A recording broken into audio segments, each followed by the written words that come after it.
A continuación va a exponer el doctor Horacio Acciaresi.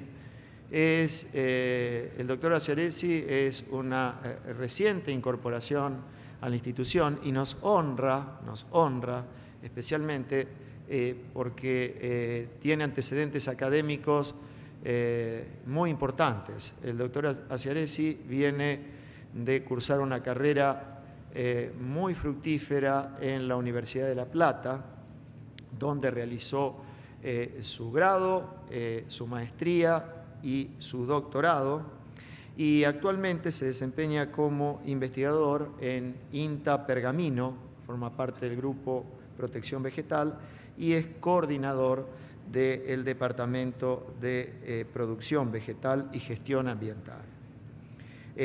También se desempeña como docente en Ecofisiología de Malezas y Sistemas Agrícolas y Forestales de la Universidad Nacional de La Plata. Sería muy largo exponer la totalidad de las publicaciones y los trabajos científicos, pero conste que los tiene. Es un gusto, un placer tenerlo entre nosotros y nos va a exponer sobre la importancia que tienen los aspectos de biología y ecología de malezas, conocer la biología y la ecología de malezas como un insumo más para lograr el éxito en el manejo de las malezas. Horacio.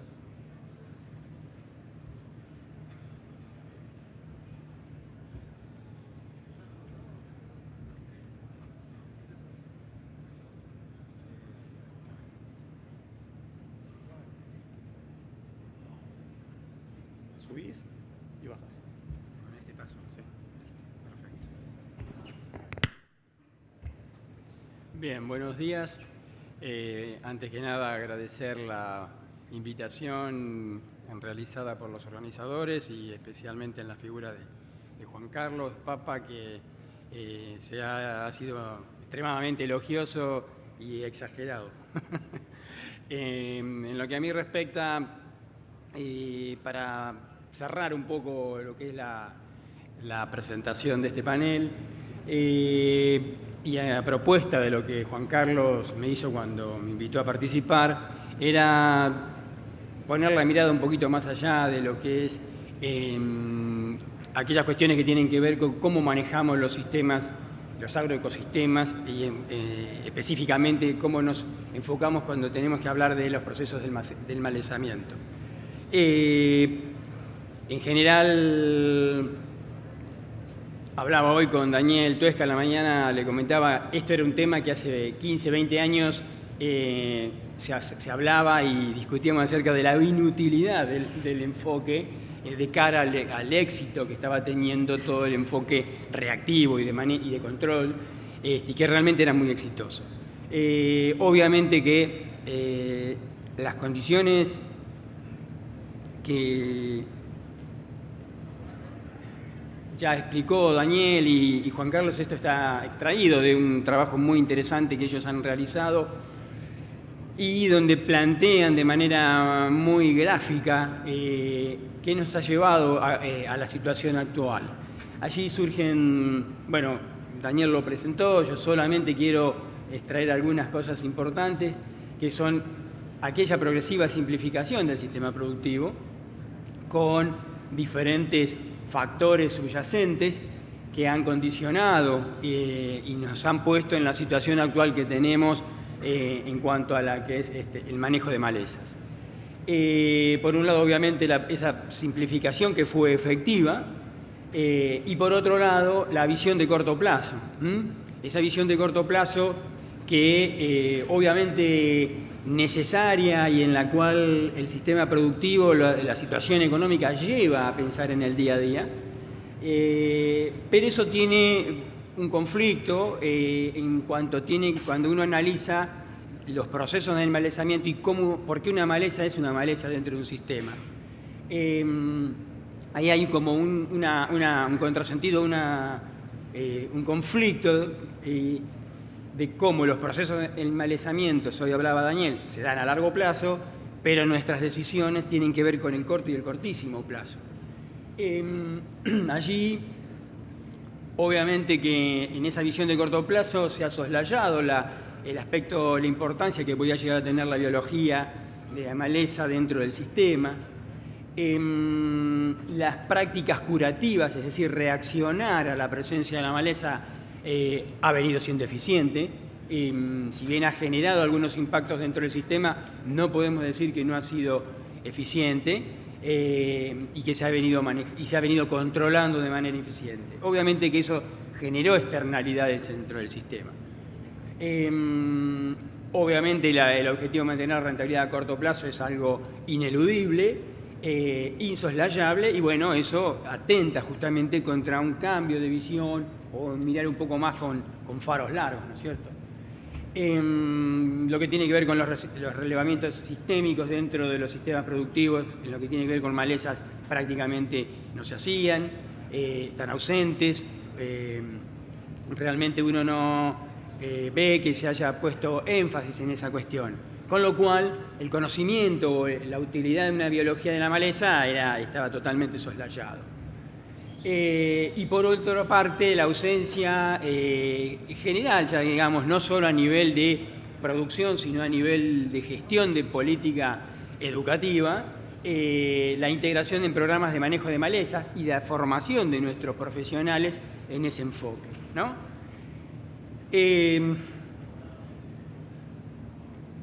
Esto también está extraído del trabajo de los colegas que ha implicado ese modelo de control. Bueno, obviamente, por un lado, la variación de la frecuencia de las malezas que teníamos presentes tanto a nivel de lote como en los bordes o banquinas, cambiaron sus frecuencias, obviamente producto de esa presión que nosotros ejercimos de manera reiterada y continua a lo largo de estos últimos 20, 25 años. Por un lado, es decir, tenemos un cambio en la frecuencia de esas malezas, y por otro, tenemos un incremento, obviamente, de lo que tiene que ver con el fenómeno de resistencia y de tolerancia, prácticamente. Si bien han ido creciendo de la mano, son cosas bien distintas, pero responden a la presión de selección que nosotros hemos ejercido sobre el sistema.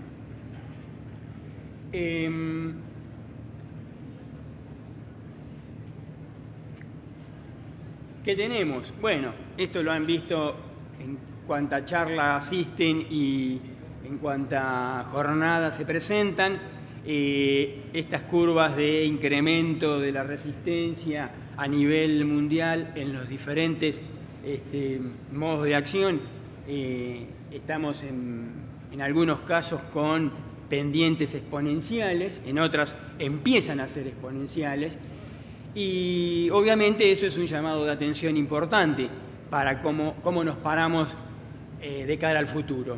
Nosotros tenemos allí en correlato, esta es información que está en el sitio de witscience.org, es un sitio realmente interesante porque se van actualizando todas las cuestiones que tienen que ver con la resistencia.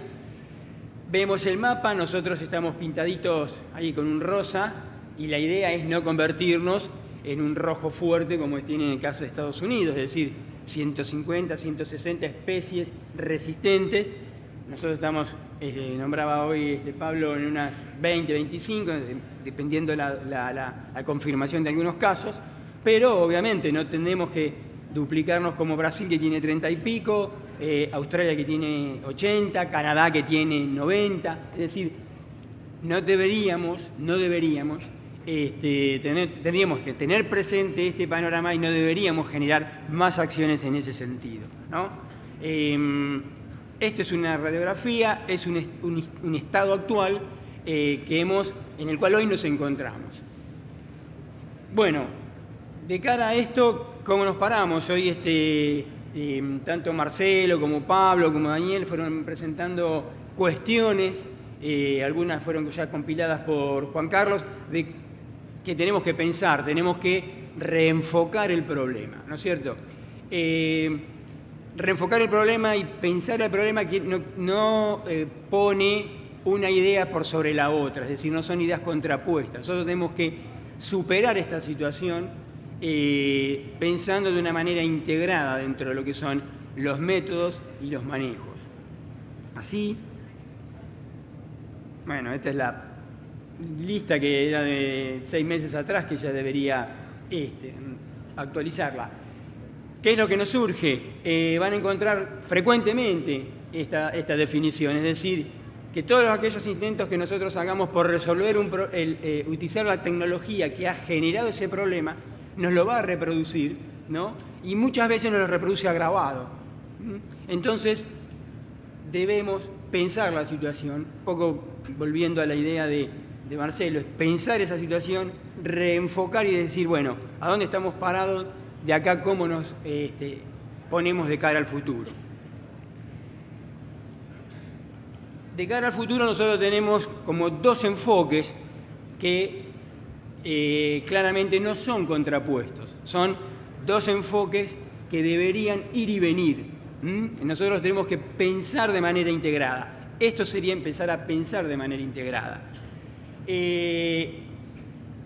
Los objetivos cuando hemos manejado un sistema enmalezado, por un lado tenemos lo que tiene que ver con el control de malezas, son acciones reactivas que nosotros tenemos hacia el sistema, implica medidas de acción directa, ¿no? Nosotros tomamos medidas de acción directa que pueden ser tanto mecánicas, químicas como biológicas. Nosotros trabajamos en ese caso para minimizar las pérdidas de rendimiento.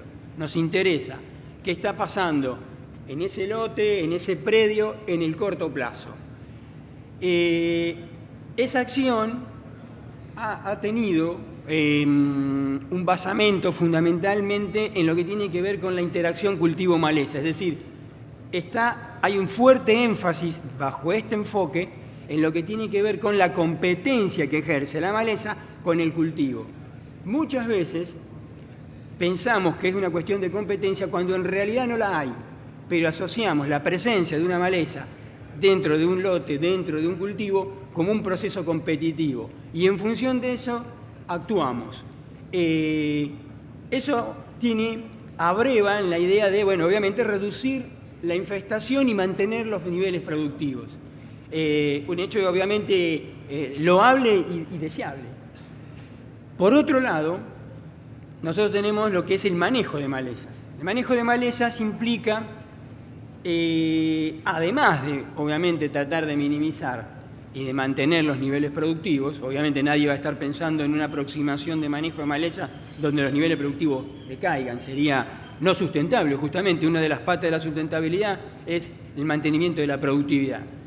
Pero en ese caso, la idea es, ya pensando en un mediano y largo plazo, es ver que la infestación y la cantidad de malezas, que la presencia de maleza a lo largo de los años no vaya teniendo niveles que nos empiecen a atentar contra los niveles productivos. Es decir, la idea nuestra allí es mantener el nivel poblacional de malezas por debajo de un umbral a lo largo de los años que nos permita, por otro lado, en consecuencia, mantener los niveles productivos.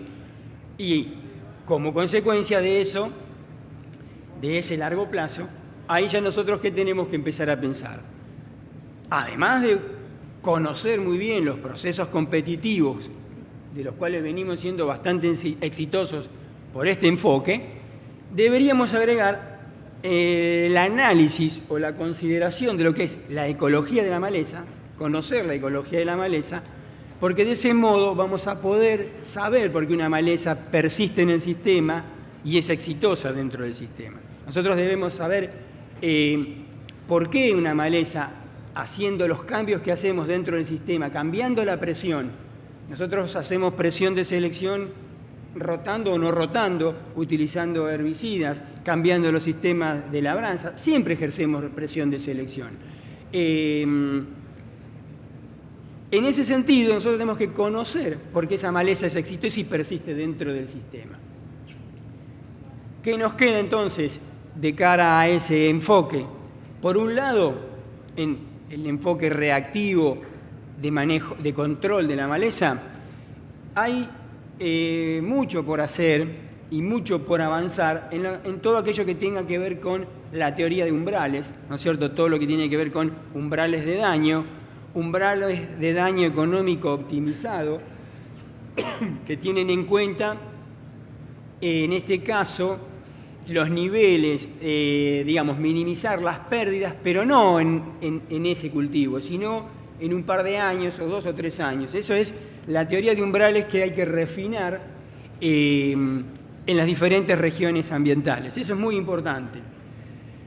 Es muy interesante también avanzar en esta condición en lo que tiene que ver con los periodos críticos de competencia.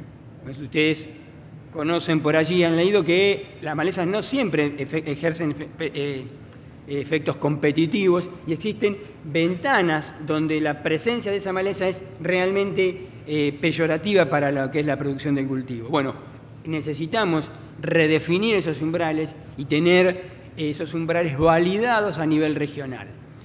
En función de esos periodos críticos también deberíamos desarrollar y ajustar aquellas cosas que son, digamos, las funciones de daño. Funciones de daño son modelitos muy sencillos donde relacionamos presencia de maleza, merma de rendimiento. La presencia de la maleza puede ser desde la densidad o la biomasa aérea y la pérdida de rendimiento. Ajustamos ese modelo y tenemos que validarlo obviamente en una región. Esta situación lo que tiene es que a veces se complica porque están desarrolladas para stand monoespecífico de malezas. Y muchas veces nosotros, bueno, generalmente si bien hay una alta dominancia de 2 o 3 especies en un sistema productivo, muchas veces son cuestiones poliespecíficas las que debemos abordar. Eso complejiza el desarrollo de estos aspectos, ¿no? Pero hay conocimiento para abordar desde el corto plazo, ¿sí? Todo lo que planteaban hoy los chicos en las presentaciones anteriores tiene que ver con un manejo de corto plazo, pero que tiene que ampliar la idea que va más allá de la competencia. Es decir, los usos de habilidad competitiva, la inclusión de cultivos de cobertura, el manejo racional de herbicidas en los barbechos. Todas esas son cuestiones que apuntan al corto plazo a bajar la interacción cultivo-maleza y racionalizar el sistema.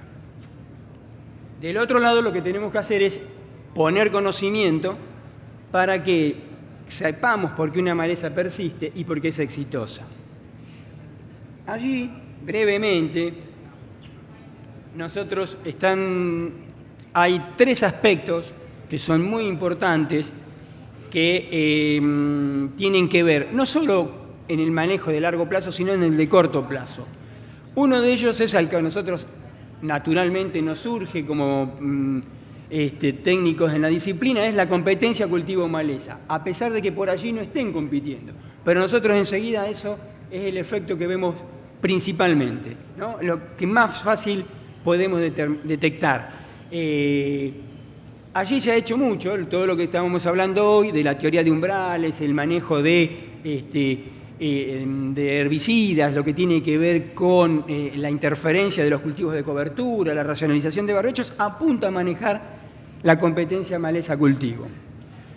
Ahora bien, tenemos, también esto estuvo presentado por las colegas anteriores, 2 procesos que son muy importantes y que hacen esos procesos, explican la presencia y la permanencia de una maleza en un agroecosistema, como son el establecimiento del cultivo de la maleza.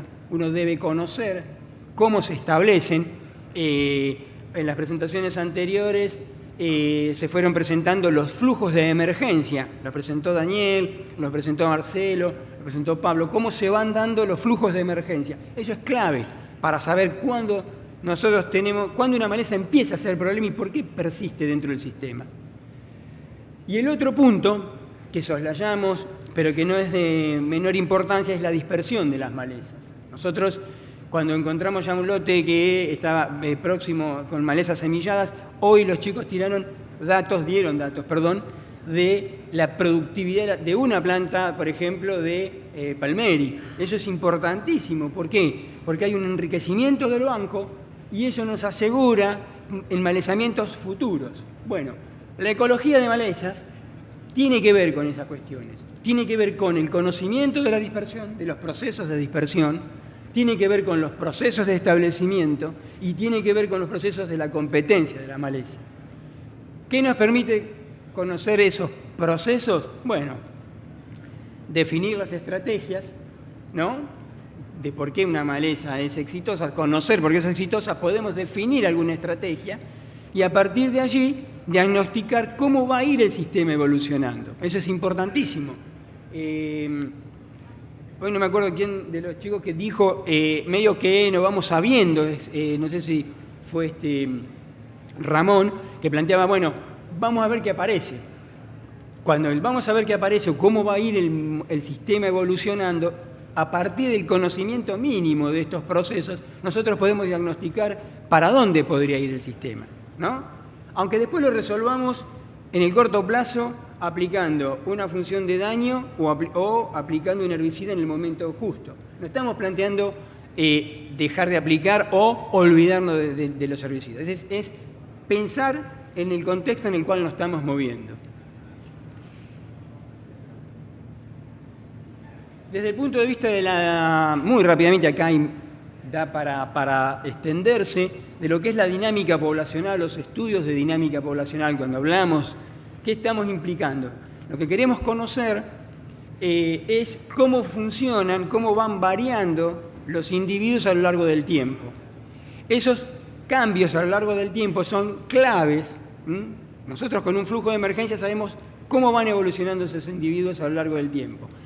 Con la dinámica poblacional vamos sabiendo qué cantidad de individuos se van sumando, ¿no?, dentro del ciclo del cultivo.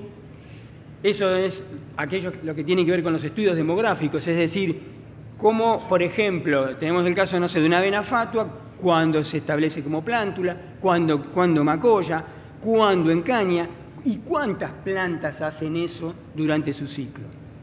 ¿Eso por qué es importante? Eso es importante porque nos permite ver, detectando cuál es el estadio crítico de una maleza, nosotros podríamos intervenir. Podríamos intervenir aumentando la densidad del cultivo, podríamos intervenir modificando la fecha de siembra o aplicando un herbicida en ese momento justo. Hay estudios realizados demográficos para malezas ya en nuestro país, de hace muchos años. Llevan mucho tiempo, son engorrosos por el tiempo que llevan, pero de una utilidad muy grande. Tenemos después un nivel de complejidad mayor, que son los estudios mecanicísticos, que lo que hacen es indicarnos cuáles son los factores ambientales que condicionan el flujo de emergencia y el pasaje de estado de las diferentes etapas de una maleza. Es decir, nos indican, por ejemplo, que si en el caso de una gramínea, avena fatua, la etapa crítica es el pasaje de plántula a macollaje, nos dice, lo podemos relacionar con qué temperatura se da, con qué nivel de humedad se da, y lo podemos predecir. Entonces podemos saber, con un modelo de grado día, por ejemplo, 5, en qué momento eso se nos puede estar ocurriendo. Con lo cual nosotros podemos predecir cuándo va a ocurrir ese momento crítico, saber cuándo va a ser y actuar en consecuencia. Después nosotros decidiremos con qué nivel actuamos, pero es muy importante. Y por último, los estudios de largo plazo son estudios que llevan muchos años, una acumulación de años donde uno va trabajando con la dinámica poblacional y permite ver, son estudios de 10 años, que nos permiten saber fundamentalmente cuáles son, cómo ha sido, cuán exitosos hemos sido en poder emplear la biología o la dinámica poblacional de malezas. Nos indican cómo podemos, si ese plan de manejo que tenemos planteado está siendo exitoso o no. Nosotros con un programa a largo plazo podemos evaluar si hemos tenido procesos de malezamiento de alguna especie, si hemos tenido cambios poblacionales, producto de haber aplicado, por ejemplo, no sé, reiteradamente un residual a lo largo de 10 años. Eso se visualiza con los estudios de largo plazo. Es toda una idea muy interesante, muy integral, pero que obviamente requiere conocimiento.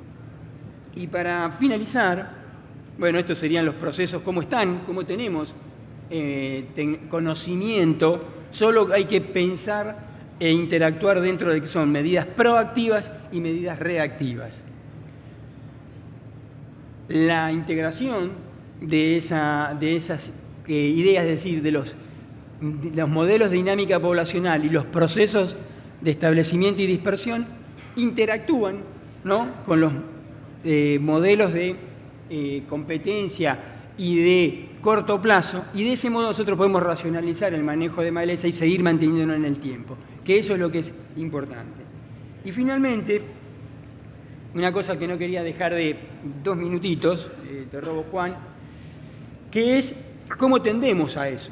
Es decir, nosotros tenemos un enfoque o estamos formados en una disciplina, en una idea de la disciplina, y la comunidad en la cual nosotros nos movemos nos exige que nos enfrentemos al problema desde otra manera. Muchos de ustedes, cuando les toca trabajar en contacto con la comunidad, vienen los reclamos, vienen los requerimientos de por qué nosotros los agrónomos estamos manejando, estamos yendo para tal situación o para tal condición, y cómo podríamos reaccionar de otra manera, cómo lo podemos hacer. Bueno, obviamente que pasar de un paradigma proactivo de manejo a un curativo, o ir, ¿no es cierto?, implica generar conocimiento. Eso implica que el pasar de una agricultura de insumos a una agricultura de procesos requiere conocimiento. Y una de las cuestiones, acá hay 2 aspectos. Uno, tener el acompañamiento político institucional, donde nosotros nos movemos, ¿no?, desde la formación de nuestros colegas, futuros colegas, que dentro de lo que son los planes de la ingeniería agronómica, como también aquellas políticas institucionales a nivel municipal, provincial y nacional, que apunten a sostener ese cambio de enfoque. Y por otro lado es cómo nosotros hacemos la investigación. Es decir, hemos venido trabajando en un modelo de uso de insumos en donde nosotros teníamos un efecto y respuesta. Tenemos una unilateralidad, digamos, una unidirección del proceso. Investigamos en una condición, simplificamos el sistema, tenemos un resultado y lo difundimos. Algunos en niveles de jornada, divulgación, trabajos científicos excelentes, pero en un marco acotado. Lo que tenemos que pensar en ese caso es un salto de esa calidad, y tenemos que tender a aquellas acciones que tienen que ver con la investigación-acción participativa, es decir, involucrar a productores, ampliar la escala, y de ese modo hacer partícipes, es decir, ver cómo el sistema funciona en condiciones reales de producción. Ese es un desafío importante que vamos a tener que tener de cara al futuro, si es que queremos empezar a ir y venir dentro de los paradigmas, de un curativo a un paradigma de control. Bueno, muchas gracias.